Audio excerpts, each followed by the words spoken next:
Hi, I'm Victoria from Victoria's Press.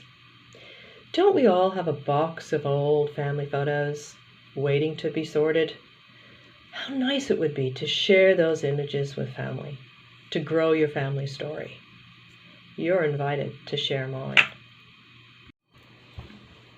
There are a lot of photographs thrown on this table. There are probably perhaps 6 of them that have something written on the back of them. And that's rare for this period, and this is the early part of the 20th century. The oldest photograph here is probably in about 1935. So it was rare to write something on the back of the photos. So I have to do a bit of investigating to find out what's going on and who's in them, and I have to engage family to do that. The first thing I did when I was doing family history was gather all the information together, photographs and documents, and I created a hardcover book, and it's lovely, it's beautiful, it's a family heirloom. It took me 3 times to get it right, and it sits on a shelf. So once new information was coming forward or another photograph was being added to the story, I had to change the album. But there's a better way to do it. There's a way to crowdsource the stories and draw family members in, because we all remember things differently. We all have a different aspect, and we have perhaps different photographs that we want to share as well. Photographs of the same event, and it's fantastic to be able to do that in real time. This Ponga Ancestor album is created with 20 different individual storyboard slides. I used Canva to design the slides as I had connectivity at the time. Without connectivity, I tend to use PowerPoint, and only because it's something I'm familiar with. There are many options out there to choose from.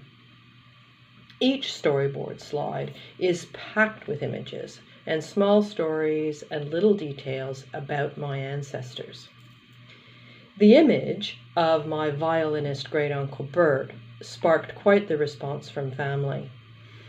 It ignited a similar but different memory for some, along with some details that I had never been told nor heard. And for my family, it also sort of worked a bit of magic. When I shared this storyboard family album, my guests, my family, were invited to move forward and backward around the album freely, and were encouraged to add more details, their own memories, and those passed down to them by commenting, adding their own voice, attaching images and external links to further historical information. We're building a story here, so anything they have to add is well appreciated. With a storyboard style Ponga portrait album, by that I mean I used a hardcover album that I already had on a shelf as my template, and I transported it into Ponga. Each of the slides links out to individual photographs. All the links I've created to the images are private, by invitation only, and only accessible by those who I have actually personally invited. This isn't social media. My invitees cannot on-share any slide or photograph. The album links, unless shared directly by me, will bring back a 404 message every time to anyone attempting to access my album's link URLs uninvited. This is digital storytelling at its ultimate best, private and shared best. Imagine sitting at your computer and privately sharing special family moments or ancestral stories in real time with family. Using platforms like Zoom or Skype, your parents, grandchildren, and children can enjoy the Ponga digitally presented family albums with you at the same time.